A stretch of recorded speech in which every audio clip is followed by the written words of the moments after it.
we had a teacher meeting this last Saturday, excuse me, multilingual learners. And a teacher specifically said that, well, this student used it for, they produce this beautiful, paper, la, la, la. And they're like, these are the dangers. I was like, okay, well, I'm going to push back because here's the thing. First of all, my students are writing all the time in class. So I know their voice. I know their capabilities. I know their grammar. So I have an open conversation. And right now we complete projects on Canva and there's lots of AI opportunities on there. And I'm like, use it. Now, when you use it, and you check out the resources and click on what is it, the background that it's giving you. Is it giving you background? Let's compare that to Google. Oh, Google, you can keep going on with the pages, but when it comes to ChatGPT, it's just giving you like a summary. Is that really robust? Is that really the research that we're looking for? Let's be higher critical thinkers. And so I'm pushing the envelope, pushing them with their thinking skills to consider what they're reading. And are we just going to leave it there? And what does your voice sound like? So sure, maybe I'll take some information, but I'm going to go check that information to make sure to verify, is it true? Is it misinformation, disinformation, that type of thing. And so it's really like learning to engage with information and not just take what's in front of us and say, that's it.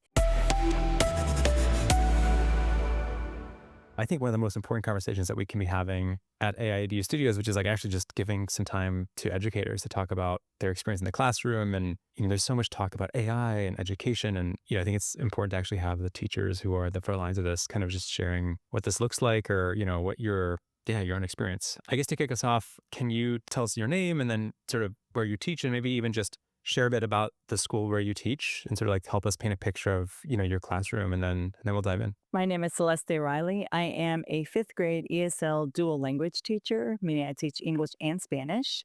I teach in Memphis, Tennessee at Treadwell Elementary International School.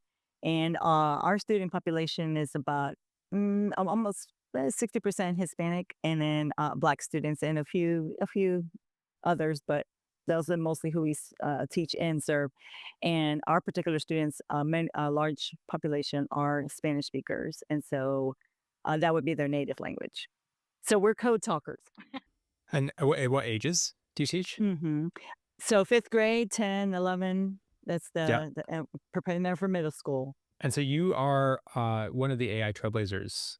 Yes. Tell us about, can you tell us about that experience? Like well, first of all, like what prompted you to apply? Mm-hmm. And then I'd love to sort of hear, just anything about your experience that you want to open with. And then I have more questions, but Okay, great. Yeah. we're just setting the So stage. here's the thing. I don't live in the district that I work in and that I serve in. And I choose the district I serve in because of the students, the access and opportunities. So when I saw this opportunity to join an AI cohort, I was like, game on. It's a game changer to provide access and opportunities to our particular students. And to be honest, I also love even using ed technology in the classroom, especially fifth grade. I'm like, this is your first time. We're going to learn together. We're going to troubleshoot, and that's fine. That's part of the process. And then we're going to iterate, figure out what we, got right, got wrong, and move along until we continue to improve our process. So being able to see this opportunity, I know how much AI supports teacher work as far as not just lesson planning, but differentiating. And I also realize with time, because of the way it's continuing to progress at such an accelerated pace, I realized too that this is a game changer for our particular students in meeting their specific individualized needs. And that doesn't always happen with our particular population of students. And so that's why I was like, I have to join in. I have to see what I can learn and what I can implement in the class and expose the students. And they're excited. They're already using computers all the time. So, hey, now we're all doing it together in the classroom. When did you first kind of get your hands on AI? I mean, everybody has their story. It came out, I guess, end of 2022. Were you hearing about it and got curious, or did you just like happen to get hands on pretty early? That's a good question. When did it first start? I'm a very curious person anyway.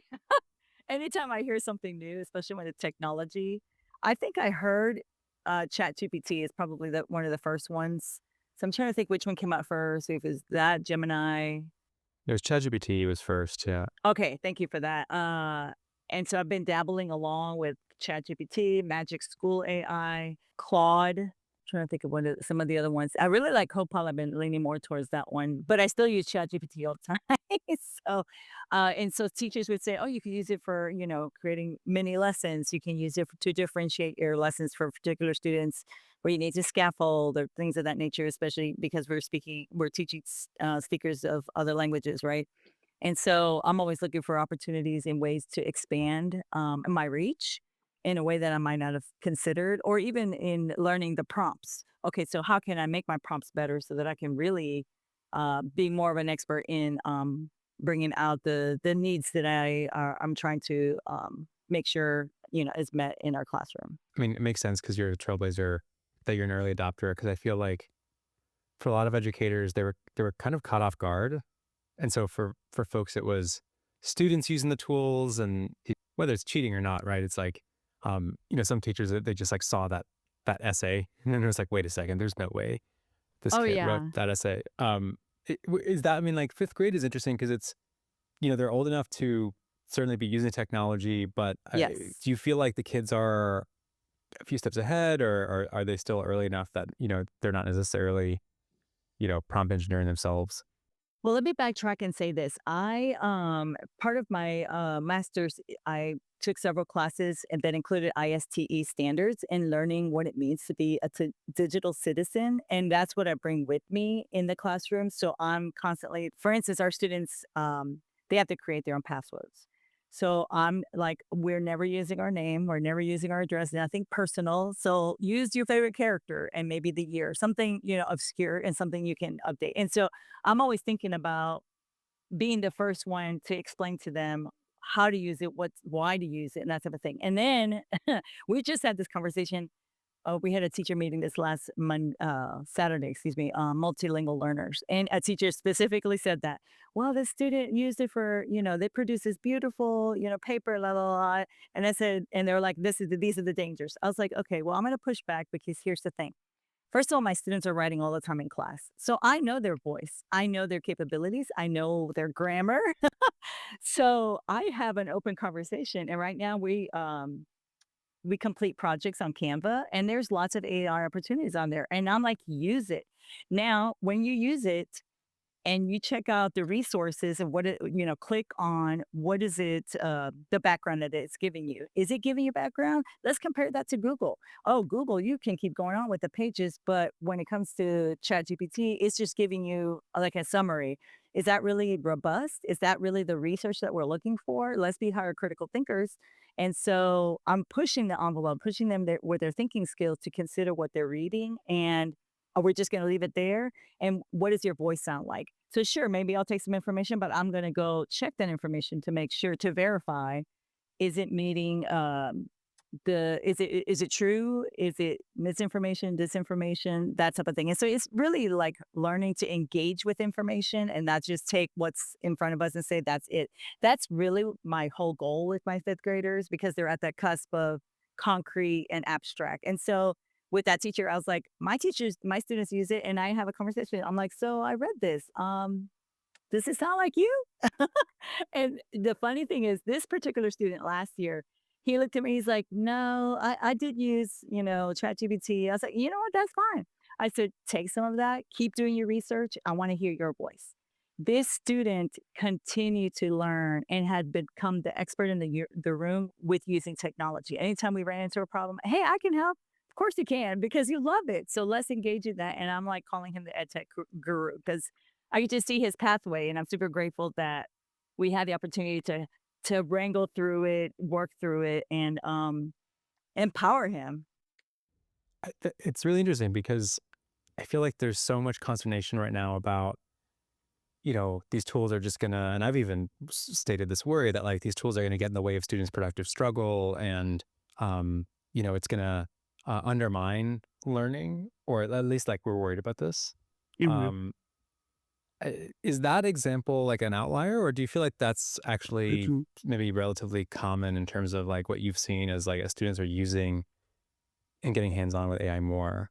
Do you find that I they're actually more engaged?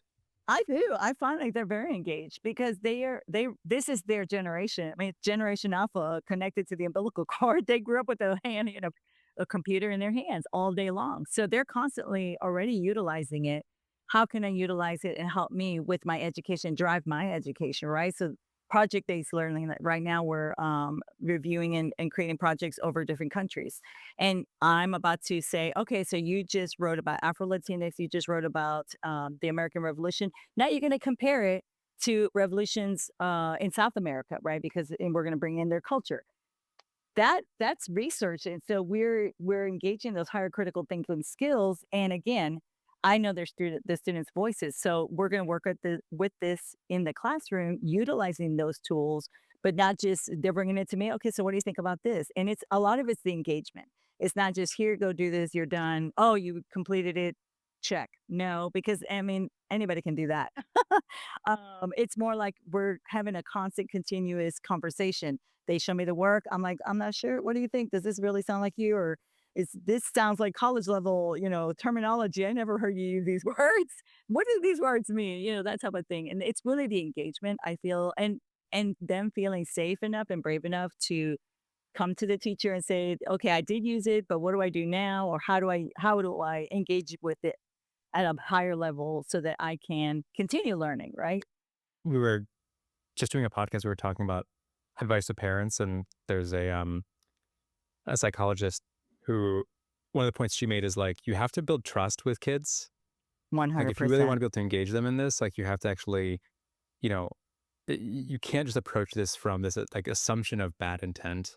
Oh, yeah. Um, and but then there'd be folks who say, well, but some kids are just going to use it. Maybe it's not cheating, but it's a shortcut. Bing. Um, and so you mentioned this idea like like project based learning. You describe part of a project. Can you just share a bit more for like teachers who are listening in and wondering like, what does it actually look like? Because maybe Mhm. just and maybe I would just repeat back to what I heard is, focusing not just on the output but on the Mm. process to get there. Yes, Um, yes.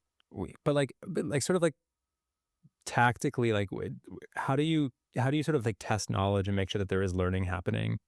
Sure. So learning comes through iterations, right? It's like computer language, right? Where we're just constantly learning through different processes. With our projects, we use Canva, as I mentioned before. When they complete the Canva, they present it. So we're fifth grade. We present it to fourth graders. And not only do we present, but I also tell them you must be ready to answer any kind of question that they have, and then you have to provide some extra information. So now and I'm about to test them in this because when we stand in front of another group and we start reading and it doesn't sound like us, how is that gonna work, right? Because if I know what I put in my work, if I know what I put in each slide and it's me, then I'm not gonna it's gonna sound like me. But if it doesn't, that's when we can have that conversation. And it's an open conversation. So maybe the teachers might ask a question, another student. So how come they left their home country? A person who's truly engaged in the research would be able to answer that, where another student will not be standing there going, I don't know. And that nobody likes to feel like that, where we're like, I mean, it's one thing to ask a crazy question that we really can't answer, but it's another thing to ask a question with the research we should have conducted because they have a rubric, they know what it is. And so really I'm going to walk through because we just returned these in like literally on Tuesday. And I've even given them some extra days. So I'm gonna engage with them first before they stand in front of the audience, just to say so with a one-on-one consultation. And that takes time. That does take time. But at the same time, I'm helping them to see, is this you? Does it sound like you? How can you make this sound but more like you? How more can you make your project more robust? That type of thing. And from the beginning to the end, you have you have a project per trimester, right? So we basically would have 4 projects. By the fourth project, they're rubbing and rolling. Like they're owning it. They're excited to present. They're excited about their work. Students who like are just pulling it out from the internet, copy and paste. And we talk about plagiarism all the time. um, they're not as excited to present, right? So I feel like as long as we're engaging in topics that they're interested in, that's how we can do it. And it's funny because what you just described, there's like a college professor, and he's getting a lot of accolades because it's like, oh, he like figured out how to, rigor engineer the classroom, and it's basically kind of like what you just architected yourself, which is the students know that they're going to be. I don't know if you call it getting put on the spot, but they kind of like are feeling a little bit of that pressure, and so Yes. you can't just memorize. You can spend all the time memorizing the words, but you're better Right. off actually, it's probably easier just to like learn the material. Um, Absolutely. There you go. yeah. And I it's mean, that like, accountability. It's accountability. It's like because, really, especially for students, like, where is their voice? How often are they asked questions about world issues, things that are happening, and that type of thing? And when they find that empowerment, like, my voice counts, what I think counts, absolutely. So tell me, what does this mean for today? How can we connect from the because we study history a lot. I teach social studies in Spanish. How do we connect that to what's happening today? It is so engaging. I don't have to worry about them just copying and pasting because they themselves see the beauty of what they're learning and how they are growing from the beginning to the end of the year. In fact, I have students that reach back to me and go, Miss Fly, you're the best teacher because they know I've helped them engage their higher critical thinking skills. To me, that is the not the end goal, but that is the reach. yeah, you mentioned critical thinking, which is something we're obsessed with, but you also mentioned agency. Yes. It feels like it's quite powerful that you've given students agency, but you're tapping into something that I think a lot of educators are struggling with, which is this feeling that kids just aren't in like there's the sense that students don't find what they're learning relevant. Yes. And like, did that come naturally to you? Like just for teachers who are struggling, Yeah, because sure. kids are tough crowds these days and they have a lot of Hmm. distractions. And it's funny because we haven't really talked about using AI, which I think is awesome. Because it sounds like AI is almost like it's sort of a background player. It's like it's been helpful, but what you're describing actually I think applies almost would have been relevant even before AI. But like, what advice would you give teachers they're just like feeling like, oh, it's really hard, or like, granted, maybe they're a math teacher or an English teacher where you're just teaching something that just isn't actually that fun. Look, I love English. And here's the funny thing. Last year, when we were looking at figurative languages, I said, y'all, I love Shakespeare. And so we were jumping in, even though we're fifth grade, we were just saying things, idioms. We had a person come into our classroom that was talking about being bilingual. And he was asking the students, what do you want to be? And one of the students popped up, I want to be an English teacher. I was like, because they want to teach Shakespeare. You just never know what you're going to say. But let me circle back. The biggest thing with engagement is meet the students where they are. So I have my youngest, she's in middle school now. When I first started teaching fifth grade, she was fifth grade. I was like, give me all the inroads, girl. I need to know the words. So every year, terms change. Last year it was always skibbity toilet. So I was like, I don't want no skibbity toilet with this work. I want you to level up. Give me 10,000. You get 10,000 aura points for those words. And so use the words that they use.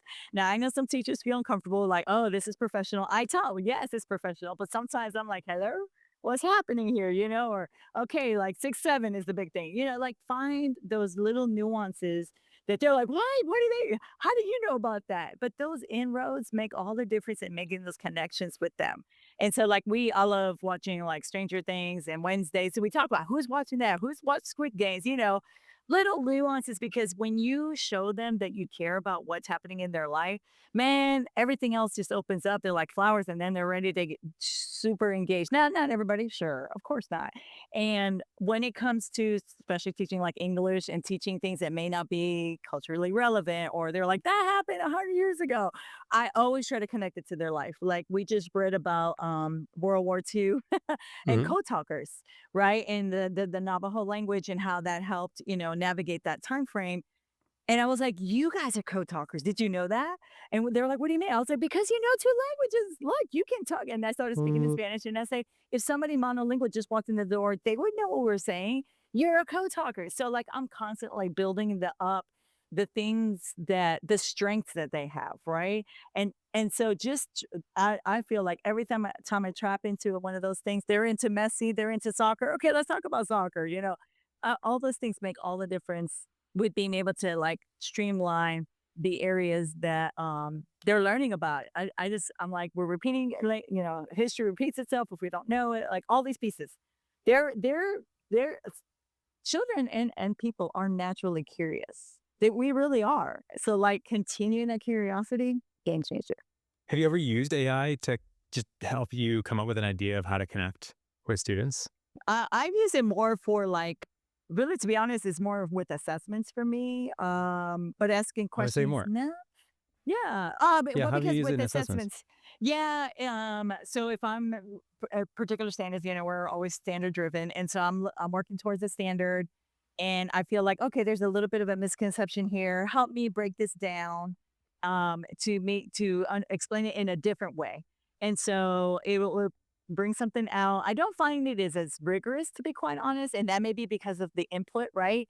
The more input it has, the better it can output. And so um, it'll produce something, but it won't be as challenging and higher order for them as I want it to be. So I'll even take it and tweak it myself. But as far as assessments, they might give me a little formative one. And so then I go, okay, this works. Okay, that doesn't work. How can I change this again? And that's kind of how I use it. All right, this is important. So you're describing, you're not just using the AI, having it spit something out, and then that goes right to the students. It's like you're taking that, you're Mhm. remixing it, Yes. making it your own with your understanding of the kids. Right. And can you talk about just like for your peers, so like the other teachers, are you an outlier? Like, are other colleagues also doing some of this stuff, or are they still Yeah. skeptical? I am an outlier. And again, I'm a naturally curious person. I get so excited to know that that AI's an entity that's learning from itself, learning from other computers, learning from us. I can't even imagine the world. And that's actually one of the things that I utilize in my classroom. I show them the job. What jobs are happening today and what jobs can you do with AI or what jobs? That's one of my last projects actually because I asked them, "What careers are you interested in, getting involved in? How will AI change that job?" And so when I asked them how AI will change that job, they start realizing, "Oh, AI can help, streamline this job, like the Industrial Revolution, right, is streamline things. AI might be able to help me decimate information at a faster rate than I can myself." Or it might be, there's just different things. And so being able to engage in that type of thing, that curiosity. So I'm like a Rubik's Cube. I'm like, there's many sides to me. When I do present to our teachers, there are teachers who are like, oh, I don't know, that's just too much. We recently just had a PD on ed technology. And I'm like, there's so much that we could use. You don't have to, you can work smarter, not harder, right? That's the purpose of AI. For instance, there's a one called Reading Coach where you can select the passage for the student. The student reads the passage and then it shows them the accuracy rate. It captures their minutes. And I tell them, capture your data and then listen to the vocabulary words that you had a difficult, time either pronouncing or you don't know what the word was. Go back and improve your reading rate. This is them driving their own education because I don't have to sit with them. I mean, I can and I do with the ones who really need the most intense intervention. But some of our other students, they just need practice reading out loud. And so that AI is listening to them. And I'm like, bam, bam, like, what? So some teachers push back though. They're like, oh, I don't know. Ed Puzzle's another one. Recording yourself so that when students are taking the test, they can hear you and they can follow along as you're reading the test to them. There's just so many opportunities and advantages. I excel, Nearpod. I use everything. I'm like, hey, I want you to learn it. I'm learning it with you. It's okay if we make mistakes. I use flickers and sometimes it works and sometimes it doesn't. That's fine. It's part of it. Like that's the beauty of learning is making the mistakes and going, huh, that worked, that didn't work. What could I do better? In fact, I even tell them, I'm like, did you troubleshoot? They start telling me, you know what, I troubleshot that Miss Riley. I checked the internet, I checked this, I did this. And now they're giving me like all the steps that they're taking where in the beginning of the school year, they didn't know. And I also tell them this, you are teaching your family. You're the expert in the room because they don't know. They haven't used it. We use Google Classroom. I did not use it last year, and it made communication a little bit difficult with homework and projects and things of that nature. But now I'm like, you show them, all right, click the hamburger. Okay, now what do we do? Drop down box. Okay, so this is where you upload your assignment and then here are the test grades. I damn, it's ready to go. So how long have you been in the AI Trailblazer cohort? Well, last year was when I completed it, Oh, you that's right, let's see, that's it's right. You in May. completed it last Yeah, year. I just completed it like May. It was like it was a year round, yeah, academic year. Yeah, I mean, can you tell me about like some of the stuff you learned in the cohort and how that's like influenced your own teaching practices? Listening to other educators and what they were doing because we were in spaces with, from pre-K all the way to high school. And so I love listening to other educators and seeing what they use, how they utilize it in their room. And even if it's kindergarten, just listening to some of their best practices inform my practices. That was very powerful. then when we created our projects with our particular group, so, elementary work together, middle school work together, and high school work together. Um, and then when we implemented the program or the lesson, my student said to me, "Miss Ron, that was the funnest lesson we've ever had." I was like, "Of course, because we had to slow down and realize the steps that we give to AI and what that really looks like." And so at first, we're so automated with our moves and what we do that we don't realize that for coding or when it comes to prompts, we have to be very specific, very explicit in order to get the output that we want. And so once we again iterated that in the classroom, they didn't want to stop. They were like, "Can we do it again? Let's do another one." And so again, that's sort of really leaned towards that project base because it gave them an opportunity to see it from the coder's point of view and also from the AI. Like AI is going to only give you what you put in. So if I say stand up, it's only going to stand up. If you're trying to tell it to walk, it's not going to do anything, right? It's those type of things. So it was really engaging. They really enjoyed it, and I really enjoyed that. And I enjoyed seeing the videos of the other lessons that the other teachers provided. So holistically, it was really aligned to the standards and what I wanted to do and that type of thing. And so I'm actually going to reintroduce that again this year and then level it up with a different AI lesson with our this new group of students. Can you walk us through the lesson itself? Yeah, so I love that AI actually had slides ready, that we can utilize if we wanted to. They actually had some printouts that we could use. And then we can decide, and they even had a little video. So one of them was sequencing. It was providing prompts to the AI, and then the other person acted like the AI, right? So for instance, if I was supposed to it was supposed to give me a handshake. Well, first I have to tell the AI to walk left and right and then left and right, put out your hand. Which hand? Do I just put out my hand or my arm? It was so specific and we think that's so ridiculous, but it's not. Because then once they were done giving the commands, they started doing moves. I said, wait a minute, but you didn't tell it to do that move. And I was like, like a high five. They were like, high five. I said, but did you tell it to high five? So I'm like, so I was standing next to them modeling what their actual prompts were versus what they thought their prompts were. And I was like, okay, let's go back to the drawing board, talk to your partner, see what you can change to make it very clear and very specific. And that just helped them slow down. And then we wrote about it in our sequencing, what we learned, what we now know, and what we could do better next time, and that type of thing. So, There's like an older version of that activity, which is making instructions to make a peanut butter and jelly sandwich. oh, yes. And um, but I like that this one is it's interactive and it actually gets Yeah. like multiple people because the peanut butter and jelly sandwich one is maybe harder to do with a classroom like at scale. Oh, I need to add this. I totally forgot. So I went online because I love media. I found a Junie B. Jones. No, it was Amelia Bedelia. Excuse me, Amelia Bedelia, because that was a perfect hook. Because Amelia Bedelia misunderstood the instructions, even though she was told to powder the baby or something like that, and so she's getting weird things and doing and they're laughing, and I'm like, but this is what happens if we are not clear and explicit with our instructions. It was a short video. We were all laughing at the end, dress the chicken. And so she's cutting out, clothing to make a dress for the chicken. And so again, we're engaged, we're laughing. We now understand what it means. And then we went into the lesson and then we came out on the other end. Okay, so are you giving, the banana to the chicken or the baby? Like one of the things was giving the banana to the baby, but she did peel it. So anyway, it was fun. It's so funny. You mentioned Amelia Bedelia, and I'm like, oh my god, I literally read Amelia Bedelia, and I'm Yeah. pretty sure the one you're referencing is where like she delivers the chicken, and it's like in a Yes, box wearing like literally suspenders, and exactly. Yeah, and but that was a perfect connection to what it means to code AI, if you will, or to give it the clear and explicit prompts. And they're so excited. Like I cannot wait to see what is happening today and now. But like what our students are going to do as adults in the career choices that they have that work alongside AI, mind blowing. It's a whole new world. It's a paradigm shift. adults are like freaking out about, oh my god, what's going to happen to jobs, and I think there's a Mhm. worry about talking to kids about it because we don't necessarily have the answers.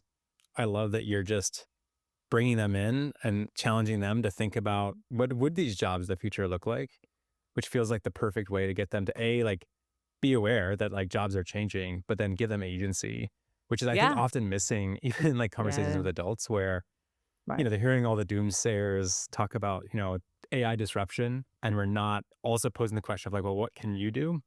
Yeah. So just to close, there's, a lot of the folks that we talk to are building leaders, district leaders, Mm, and they're always trying to they're agonizing over like, well, how do we support more teachers embracing, mhm. not necessarily just the AI tools, Right. but some of the practices that you've talked about, like project-based learning, Yeah. making learning relevant, Yes. integrating the standards. I mean, like, what Yeah. advice do you have to those education leaders that are ultimately Mm, trying to like empower folks like you and right. maybe address some of your colleagues who are, Yeah. a little bit less ahead of the curve? Definitely some PD training makes a big difference. So, in small chunks, right? Because if I give you everything, I can't. It's too much. I don't know what you're talking about, and I'm just gonna check out. So start with one thing. So for instance, our school, we with our PD, we have 5 rooms.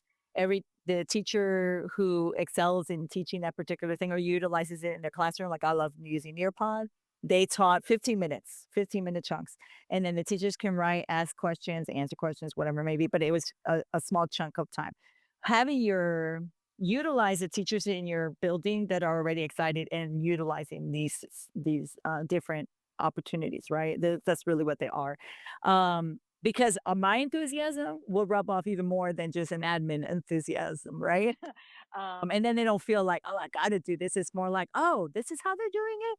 And as soon as we had this PD, we had 2 or 3. Show me how to do that. I'm going to use it tomorrow because it's actionable, and that's a big part of it too. So I have to one utilize the people in front of you. Two, is it something I can take away and utilize tomorrow? If it's something that it's going to take a long time to utilize or to implement, I'm going to walk away from it. But also make it normal that it's okay for it not to work well the first time, right? And that's part of the process. Like, and then I would even say go back a month later. So how what worked, what didn't work? How can we what else can we implement?